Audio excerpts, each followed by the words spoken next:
BJP Himachal Pradesh में अपनी सत्ता बचाने के लिए पुरजोर कोशिश कर रही है। इसी साल के अंत में होने वाले विधानसभा चुनाव में पार्टी को सफलता दिलाने के लिए पार्टी संगठन अभी से सक्रिय हो चुका है। हालांकि ज्यादा समय नहीं है, वक्त चूंकि किसी के लिए रुकता नहीं और इसलिए बीजेपी, कांग्रेस और आम आदमी पार्टी अभी से मैदान में है। बीजेपी प्रदेश पदाधिकारियों की बैठकें आयोजित कर एक विधानसभा की रणनीति को अंतिम रूप देने में जुटी हुई है। पार्टी को मजबूत करने की जिम्मेदारी बीजेपी अध्यक्ष जेपी नड्डा ने खुद अपने हाथों में रखी है। अगले साल जनवरी महीने में सप्ताह में दरअसल उनके कार्यकाल जो है वो खत्म हो जाएगा और इसी को लेकर वो चाहते हैं कि प्रदेश हिमाचल में फिर से सत्ता में वापस जयराम सरकार लौटे और इसीलिए उन्होंने प्रदेश में पूरी ताकत झोंक रखी है। इसकी तस्वीरें भी फिलहाल हम आपको दिखा रहे हैं और ये भी आपको बता दें कि कई सवाल अब उनके इस दौरे से खड़े होते हैं कि क्या बीजेपी यूपी उत्तराखंड वाला करिश्मा हिमाचल प्रदेश में दोहरा पाएगी। इस पर लोगों की निगाह फिलहाल बनी हुई है, लेकिन आने वाले समय में ये पता चल पाएगा। फिलहाल इस वक्त हमारे साथ हमारे संवाददाता लाइव जुड़े हुए हैं धर्मशाला से, सौरभ बटवाल। सौरभ बटवाल, धर्मशाला की अगर बात की जाए तो फिलहाल तस्वीरें अपने तमाम दर्शकों को हम दिखा रहे, रोड शो उनकी तरफ से किया गया। इसके बाद कार्यशाला का उद्घाटन भी जेपी नड्डा ने किया। अभी इस वक्त क्या तस्वीरें देख पा रहे हैं? जी बिल्कुल, 10 बजे के करीब जेपी नड्डा का जो है जहाज जो है वो कांगड़ा हवाई अड्डे पर उतरा और वहाँ पर मुख्यमंत्री द्वारा जो है जेपी नड्डा का जो है भव्य स्वागत किया गया। उसके उपरांत जो है कांगड़ा हवाई अड्डे से लेकर जो है दद्दल तक जो है एक बाइक रैली का भी आयोजन किया। उसके उपरांत जो है जेपी नड्डा का जो काफिला है वो निजी होटल में पहुंचा और यहाँ पर पहुंचने के बाद जो पूरे देश भर से जो भाजपा के जो कार्यकर्ता आए हैं, पश्चिम बंगाल, हरियाणा, पंजाब, हर राज्यों के जो कार्यकर्ता एक सम्मेलन में पहुंचे हैं, उनको यहाँ पर आए, वहाँ पर पहुंच के जो है उन्हें जो जीत का मंत्र है वो भी जेपी नड्डा द्वारा जो है आज कार्यक्रम के द्वारा दिया गया। जी, किस तरह का जोश यहाँ पर कार्यकर्ताओं में देखने को मिला सौरभ? जी बिल्कुल मिला। कार्यकर्ताओं में जो है वो आगामी चुनावों को लेकर जो है वो भी काफी जोश देखा जा रहा है और इसी के साथ सबसे बड़ी बात यह है कि आगामी चुनावों को जो लेकर जो जेपी नड्डा ने वो भी कहीं ना कहीं अपने कार्यकर्ताओं के साथ जो है वो भी कहीं ना कहीं रणनीति तैयार की है। ठीक है, अभी की अगर बात की जाए तो क्या धर्मशाला में सीएम जयराम ठाकुर, जेपी नड्डा या फिर कुल्लू के लिए रवाना हो चुके हैं? जी मैं आपको बताना चाहूंगा कि इस कार्यक्रम का शुभारंभ करने के बाद और कार्यकर्ताओं को संबोधित करने के उपरांत जो है जेपी नड्डा और मुख्यमंत्री जयराम ठाकुर जो है कांगड़ा हवाई अड्डे से अभी कुल्लू बुनकर हवाई अड्डे के लिए उड़ान भरती। जी ठीक है, बनी रही फिलहाल हमारे साथ, क्योंकि इस वक्त हमारे साथ ब्यूरो चीफ विकास शर्मा भी लाइव जुड़ चुके हैं शिमला से। विकास, ओवरऑल अगर देखा जाए इस दौरे को किस तौर पर देखें, क्योंकि मिशन रिपीट पर बल देने के लिए यहाँ पर जेपी नड्डा एक बार फिर से हिमाचल पहुंचे, इनका तीसरा दौरा था।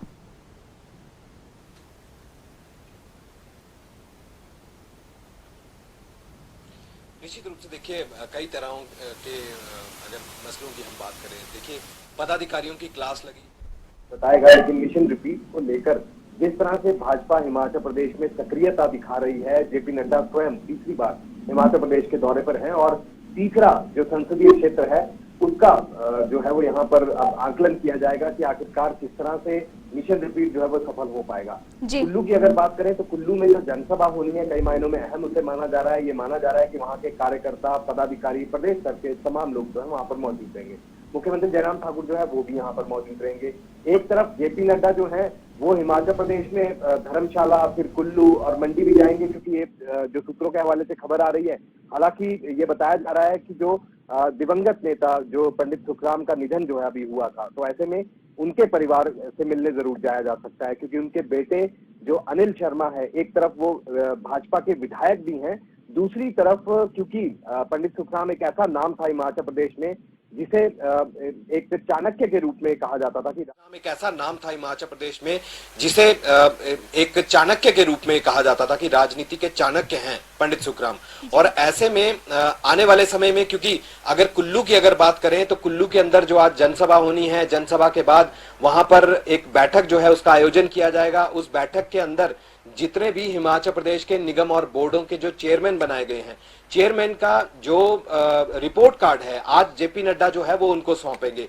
सीधे तौर पर यह भी बताया जाएगा कि क्या कमियां रही हैं, कितना काम जो है वो आप लोग कर पाए हैं अपने कार्यकाल के समय में ही। हालांकि उनको समय जो है वो पूरा नहीं मिल पाया, बड़ी देरी से जो है कुछ एक लोगों को चेयरमैन जो है बहुत देरी से भी यहाँ पर बनाया गया, लेकिन जितना भी समय उन्हें यहाँ पर मिला है इस पूरे समय के अंदर किस तरह से चीजें चली हैं, राज्य सरकार की जो योजनाएं हैं केंद्र सरकार की जो योजनाएं हैं या फिर अपने विभागों में जहां जहां वो चेयरमैन बनाए गए थे वो लोग किस तरह से उन्होंने काम किया और क्या कुछ करना बाकी है, क्योंकि अभी बहुत कम ही समय जो है अब चुनावों के लिए विधानसभा के हिमाचल प्रदेश में बचा है। और ऐसे में ये बताया जा रहा है कि उनको रिपोर्ट कार्ड जो है आज सौंपा जाएगा, जनसभा को संबोधित किया जाएगा जेपी नड्डा की तरफ से, और जेपी नड्डा जो है वो सीधे तौर पर आज संदेश बिल्कुल साफ करेंगे कि आखिरकार भाजपा की यानी कि डबल इंजन की सरकार जिसे भाजपा हिमाचल प्रदेश में बताती रही है कि वो यहाँ पर काम कर रही है, किस तरह से वो योजनाएं फलीभूत हो रही हैं,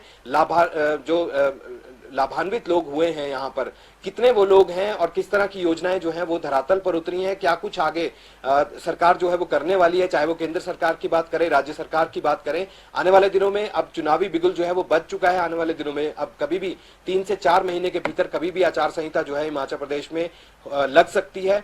और इन तमाम चीजों के बीच अब देखना यही होगा कि क्या कार्यकर्ताओं में जो जोश और उत्साह जो है वो बरकरार रहता है, क्योंकि आज जोश तो बहुत देखा जा रहा है। जनसभा जो होगी, रोड शो वहां पर जो है वो आयोजित होना है। इससे पहले धर्मशाला की अगर बात करें तो धर्मशाला में भी छोटी टोली की बैठक जो है भारतीय जनता युवा मोर्चा के जो राष्ट्रीय स्तर का जो कार्यक्रम हिमाचल प्रदेश में हो रहा है उसमें शिरकत जो है वो यहाँ पर कर रहे हैं। और ऐसे में छोटी टोली की बैठक के जरिए भी आने वाले दिनों में जो रोड मैप है वो किस तरह से बना रहना है, किस तरह से युवाओं को आगे लाकर जो चुनाव जो है जो मिशन रिपीट की बात यहाँ पर भाजपा कह रही है किस तरह से फलीभूत होनी है, इन तमाम चीजों पर जो है आज गहनता से चर्चा इस पे होगी और राजनीतिक मायने जो है वो कई तरह के निकाले जा रहे हैं। ठीक है, कई सवाल भी है। बीजेपी दोहरा सकेगी यूपी उत्तराखंड वाला करिश्मा, ये भी सवाल है जेपी नड्डा के इस दौरे से। इसके अलावा सरकार बदलने का जो मिथिक हर बार है क्या वो इस बार टूटेगा?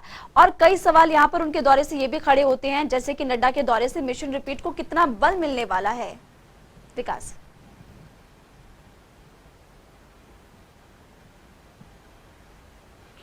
निश्चित रूप से देखिए, क्योंकि ये तो माना जा रहा है कि अन्य राज्यों में जब ये मिथक टूटा है जहां पर रिपीट जो है वो सरकारें नहीं गिरती थी, तो ऐसे में भाजपा का ये कहना है कि हिमाचल प्रदेश में भी मिथक इस बार टूटेगा।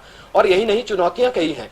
चुनौती इस बार ये भी है कि पहले मुकाबला भाजपा और कांग्रेस के बीच में होता था, कुछ एक सीटों पर सीपीआईएम जो है वो भी चुनाव लड़ती थी, लेकिन इस बार की जो कार्यप्रणाली है वो बेहद अलग है। कोविड काल जो है उससे देश ही नहीं बल्कि दुनिया भी इसमें त्रस्त रही है। ऐसे में कई तरह के रुकावटें जो है वो यहाँ पर कोविड काल के दौरान देखने के लिए मिली। इन्हीं तमाम चीजों का हवाला जो है वो भाजपा भी यहाँ पर दे रही है कि एक मौका और मिलना चाहिए। मुख्यमंत्री जयराम ठाकुर जो है कई तरह के काम कर सकते थे, लेकिन बहुत से ऐसे काम हैं जो बताए जा रहे हैं कि वो रह गए, उनको करना बाकी है। लेकिन ये जो 2 साल का कोविड काल जो चल रहा था इसके कारण ये दिक्कतें आई हैं। ऐसे में जनता से सरकार जो है, भाजपा जो है, ये गुहार लगा रही है कि एक मौका जयराम ठाकुर को जो है वो फिर से मिलना चाहिए, क्योंकि छवि उनकी ईमानदार की यहाँ पर देखी गई है, बेदाग छवि जो है वो देखी जा रही है। आने वाले समय में अब चुनाव होने हैं, क्योंकि सबसे पहले नगर निगम शिमला के चुनाव होने हैं। नगर निगम शिमला के बाद इस साल के अंत तक ये बताया जा रहा है, हो सकता है उससे पहले भी कभी हो जाए, क्योंकि इस बारे में चर्चा जो है वो लगातार हो रही है, लेकिन अभी तक बिल्कुल साफ नहीं हो पाया है कि किस तरह से चुनाव जो है वो कब हो सकते हैं। क्या ये मंशा राज्य सरकार की साफ है कि जल्दी भी हो सकते हैं, तो उसका कारण क्या रहेगा, तमाम तरह की चीजें हैं। भाजयुमो का जो कार्यक्रम धर्मशाला में है, राष्ट्रीय स्तर का ये कार्यक्रम है, और इस कार्यक्रम के जरिए भी बीजेपी जो है सीधा संदेश यहां पर देगी कि युवाओं को आगे आना होगा, चाहे वो महिलाएं हैं चाहे वो पुरुष हैं। महिलाओं के साथ साथ, क्योंकि महिलाओं की वोटिंग में भागीदारी जो है हिमाचल प्रदेश में सबसे ज्यादा रहती है।